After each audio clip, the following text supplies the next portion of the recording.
Madame, Monsieur, bonjour. Parlons d'un sujet qui est très important dans le journalisme, c'est celui du droit à l'image. On l'évoque à toutes les sauces. Sauce rouge, sauce blanche, sauce harissa, ketchup, moutarde, mayonnaise. Mais parfois, on ne sait pas trop de quoi on parle. Du coup, je me suis dit que ça serait une bonne idée de reposer un peu les bases, vu que c'est un thème important, c'est la loi, et qu'en plus, ce sont vos droits. En plus, comme d'habitude, j'ai quelques exemples personnels pour illustrer tout ça afin de vous aider à mieux comprendre. C'est d'ailleurs pour ça que j'ai sorti mes lunettes aujourd'hui pour avoir l'air un peu intelligent et vous faire la leçon. Tel un professeur qui serait légitime après 30 ans d'expérience alors que moi je fais ça que depuis 4 ans. C'est parce qu'on a un peu le melon sur YouTube. Je vais oui.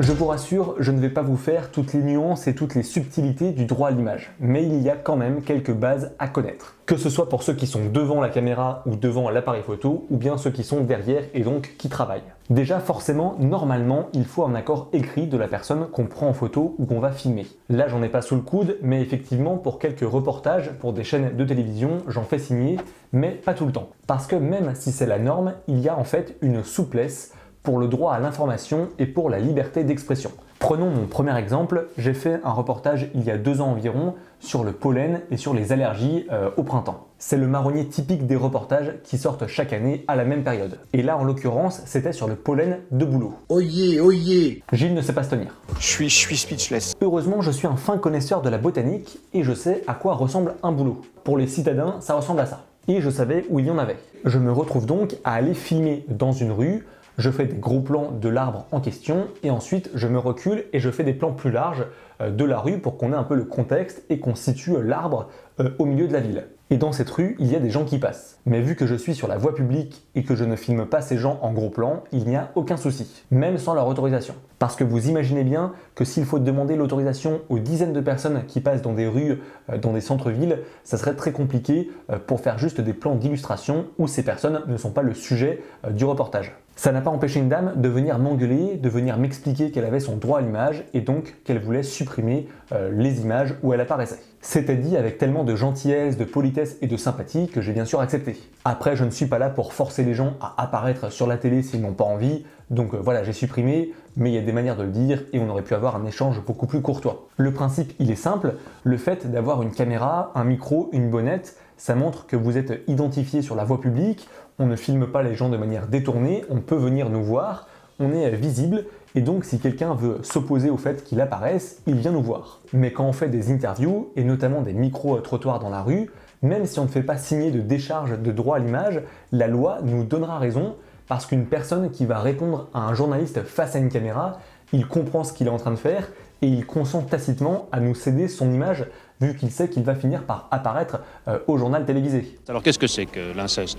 Un morceau de citron ou un morceau d'orange. Après, par contre, il ne faut pas détourner ces images, ni les réutiliser plus tard dans un autre cadre que le reportage qui était convenu de base. Quand on couvre un événement d'actualité, on peut se permettre de faire des gros plans, notamment lors des manifestations, si on veut filmer des gens qui scandent des slogans ou qui brandissent des pancartes. Souvent, ces gros événements sont médiatisés et donc les gens qui vont y participer acceptent le risque d'être pris en photo ou d'être filmés. Par contre, sur des sujets en particulier et qui peuvent être un peu touchy, je pense notamment aux marches des fiertés, on va éviter de filmer des gens en gros plan ou alors on leur a demandé auparavant leur autorisation parce qu'il y a des gens qui ont envie de ne pas apparaître et qui n'ont pas envie d'être outés à la une d'un journal. Et c'est compréhensible. Dans les lieux privés, il faut l'autorisation des personnes. Petit rappel, on va considérer comme un lieu public les rues bien sûr, les extérieurs, les parcs, mais aussi tous les endroits où le public peut rentrer. Une chambre d'hôpital, c'est un lieu privé, alors que le hall d'hôpital, c'est un lieu public. Après, honnêtement, dans une grande majorité de lieux publics qui sont en intérieur, il faut des autorisations de tournage qui sont à obtenir auprès des responsables pour venir justement sur place faire votre reportage. Ne vous pointez pas avec votre caméra dans un hôpital pour faire votre reportage sans y avoir été invité, vous risquez de ne pas être très bien reçu. Autre exemple personnel, je suis allé faire un reportage sur des cours de natation pour des enfants dans une piscine. Là, vu qu'on va filmer des enfants, on ne prend aucun risque et on n'y va pas tant qu'on n'a pas de document de cession de droit à l'image. Il faut impérativement l'autorisation des parents. Alors parfois à l'oral ça suffit, mais là sachant que les parents n'étaient pas sur place, autant tout verrouiller en amont sur papier pour être sûr que le tournage va se dérouler dans les meilleures dispositions. Ça te permet de gérer ton tournage et de savoir qui veut être filmé et qui ne veut pas l'être, et donc de mieux t'organiser. Nous, ce qu'on avait fait, c'est qu'on avait un peu créé 2 groupes. Le premier qui passait, c'était ceux qui ne voulaient pas être filmés, et une fois qu'ils avaient terminé et qu'ils étaient derrière de l'autre côté du bassin, eh bien je pouvais filmer le deuxième groupe qui eux avaient accepté. Après, j'ai le même fonctionnement avec des adultes quand on est dans un lieu fermé ou on est en petit groupe. Même si souvent ma venue elle est annoncée, ça peut arriver que certains ne sont pas au courant, et donc je vais demander avant de commencer le tournage s'il y a des personnes qui n'ont pas envie d'être filmées, et je demande qu'elles se manifestent. Ou qu'ils se taisent à jamais. Ninja! Faut respecter le choix de chacun, même si honnêtement je pense qu'il rate quelque chose de ne pas passer devant ma caméra. Le pire par contre, c'est quand il y a une personne qui vient te le dire après 2 heures de tournage et qu'elle est globalement sur un peu tous les rushs. Là t'as envie de la défoncer. Dans certains reportages un peu sensibles, on peut aussi anonymiser les témoignages si on a des personnes qui acceptent de parler mais sans qu'on les voit à l'image. Auquel cas, soit on va les flouter, soit on les filme en contre-jour, ou alors on va les filmer de dos, ou filmer leurs mains, ou filmer leurs pieds, peu importe. Souvent le plus important dans ces moments-là, c'est le son et pas l'image. C'est ce qui se passe souvent, et je l'ai vécu, quand tu fais du porte-à-porte chez les voisins après un fait divers, et qu'ils veulent bien parler, mais sans apparaître à la télé. Vous l'aurez compris, quand l'intérêt premier c'est d'informer, on a pas mal de liberté, mais il ne faut pas en abuser. On n'a pas le droit non plus d'utiliser les images qu'on a fait dans un cadre journalistique pour ensuite s'en servir dans un but commercial. La compagnie aérienne Ryanair s'est fait condamner pour avoir détourné une photo de Nicolas Sarkozy et de Carla Bruni. Ryanair s'en était servi pour faire la pub de leur voyage. La plainte a été déposée pour atteinte au droit à l'image et ça a coûté 60 000 € d'amende à la compagnie aérienne. Après, sinon pour les hommes et pour les femmes politiques, et même pour les personnes publiques de manière générale, si elles sont dans l'exercice de leurs fonctions, il n'y a aucun problème avec leur droit à l'image. Ça marche pour les sportifs, que les journalistes peuvent prendre en photo ou filmer dans un stade, et ça marche aussi pour les artistes en concert. Ça aussi, pour l'avoir vécu, il faut savoir que dans ces moments-là, la presse, elle a un accès dans la fosse, juste devant la scène et donc juste devant l'artiste qui se produit, pour filmer et pour faire des photos.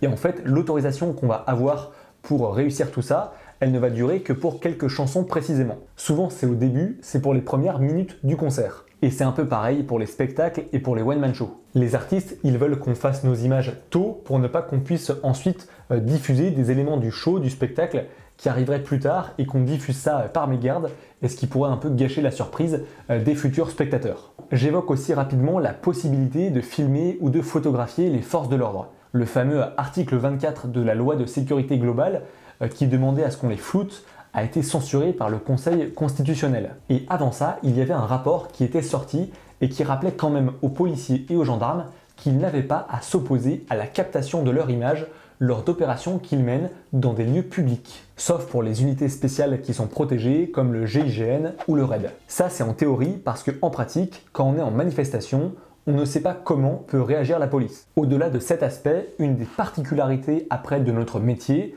même si je ne connais pas du tout ce domaine, c'est celui de la presse people. J'ai pu vous en parler un peu dans la vidéo sur la diffamation, mais on a des journaux qui ont pu être condamnés même si des photos ont été prises dans la rue et dans l'espace public. Je pense forcément à la photo de François Hollande en scooter qui va voir Julie Gaillet.